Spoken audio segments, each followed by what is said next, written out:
នៅពេលដែលយើងនិយាយទៅដល់ប្រទេសអ៊ីស្រាអែលយើងតែងតែនឹកឃើញទៅដល់អំពើខុសខើរបស់ជនជាតិអ៊ីស្រាអែលបានសម្លាប់ប្រជាជនស្លូតត្រង់យ៉ាងច្រើននៅឯតំបន់កាហ្សារាប់ម៉ឺននាក់ហើយយើងនឹកឃើញដល់ប្រទេសមួយដែលចូលចិត្តបង្កើតសង្គ្រាមដែលនៅជុំវិញប្រទេសអ៊ីស្រាអែលសុទ្ធតែជាសត្រូវរបស់អ៊ីស្រាអែលដូច្នេះយើងតែងតែគិតថាអ៊ីស្រាអែលជាប្រទេសមួយយ៉ាងអាក្រក់ព្រៃផ្សៃដែលព្យាយាមវាយដណ្ដើមប្រទេសអ្នកជិតខាងព្យាយាមបង្កើតសត្រូវជាច្រើនព្យាយាមសម្លាប់ជនស្លូតត្រង់យ៉ាងច្រើនដូច្នេះយើងមានកំហឹងនោះពុះពៀតែម្ដងពុះពោតែម្ដងដូច្នេះបទពិសោធន៍របស់អ៊ីស្រាអែលនេះតើបានបង្រៀនអីដល់យើងទាំងអស់គ្នា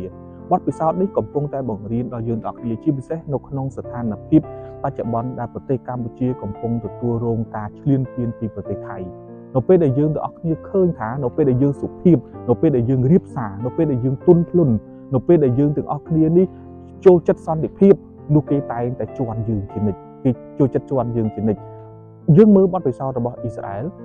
អែលមិនព្រមឲ្យអ្នកណាជន់នោះឡើយអ៊ីស្រាអែលសុខចិត្តឲ្យគេស្អប់តែមិនឲ្យគេជន់នោះឡើយកម្ពុជារបស់យើងព្យាយាមរុំទុំយើងព្យាយាមចាស់ទុំយើងព្យាយាមអោនលំទោនជាមួយគេតែគេមិនឃើញអំពីតម្លៃនៃការរុំទុំរបស់យើងទេបែរជាគេព្យាយាមជន់យើងពីមួយថ្ងៃទៅមួយថ្ងៃដូចជាប្រទេសថៃបច្ចុប្បន្នដែលកំពុងធ្វើទង្វើយ៉ាងកក្លឿនចំពោះប្រទេសរបស់យើងដូច្នេះនៅពេលដែលយើងបានឃើញបទពិសោធន៍របស់អ៊ីស្រាអែលទើបយើងដឹងថា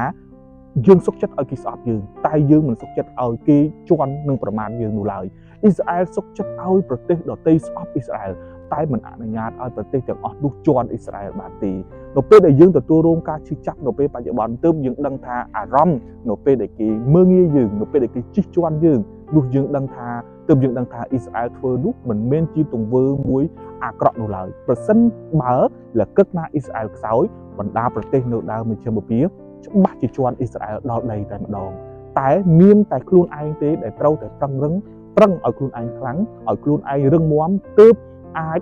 នឹងបង្កើតសន្តិភាពក្នុងប្រទេសខ្លួនឯងបានទើបឲ្យមានភាពសុខសប្បាយនៅក្នុងប្រជាជនរបស់យើងបានដូច្នេះទ្រឹស្ដីវិទ្យាសាស្ត្រនយោបាយរបស់ Machiavelli ដែលជាអ្នកប្រាជ្ញអ៊ីតាលីគាត់បាននិយាយថាអ្នកដឹកនាំត្រូវតែធ្វើឲ្យគេខ្លាចនិងស្រឡាញ់តែបើមិនអាចបានទាំងពីរនឹងទេគឺសុខចិត្តឲ្យគេខ្លាចចុះមិនបាច់ឲ្យគេស្រឡាញ់ទេដូច្នេះអ៊ីស្រាអែលកំពុងតែដើរយុទ្ធសាស្ត្រមួយនឹងដូច្នេះរឿងទាំងអស់ហ្នឹងយើងបាននឹកឃើញដល់កម្ពុជាយើងផងដែរកម្ពុជាយើងចង់ឲ្យគេស្រឡាញ់ចង់ឲ្យគេខ្លាចតែយើងមិនអាចធ្វើបានទាំងពីរទេប្រទេសជិតខាងរបស់យើងនេះកំពុងតែជន់យើងពីមួយថ្ងៃទៅមួយថ្ងៃដូច្នេះយើងមិនអាចឲ្យគេស្រឡាញ់បានតែយើងអាចឲ្យគេខ្លាចយើងវិញបានយើងរៀនពីបទពិសោធន៍របស់អ៊ីស្រាអែលធ្វើឲ្យយើងនឹកឃើញថាបើសិនជាយើងរុំទុំបើសិនជាយើងសុភាពរៀបសារពេកគេនឹងច្បាស់ជាជន់យើងមួយថ្ងៃហើយមួយថ្ងៃទៀតមួយថ្ងៃហើយមួយថ្ងៃទៀតយើងទទួលបានបទពិសោធន៍របស់អ៊ីស្រាអែលនោះហើយសម្រាប់ក្នុងការកំសាន្តចិត្តរបស់យើងនឹកឃើញឲ្យយើងទាំងគ្នាអាចមើលបំរាស់ចំពោះអស់អ្នកណាដែលកំពុងតែជន់ឈ្លីប្រទេសជាតិរបស់យើងអស់អ្នកណាដែលមើលងាយចំពោះជាតិសាសន៍របស់យើង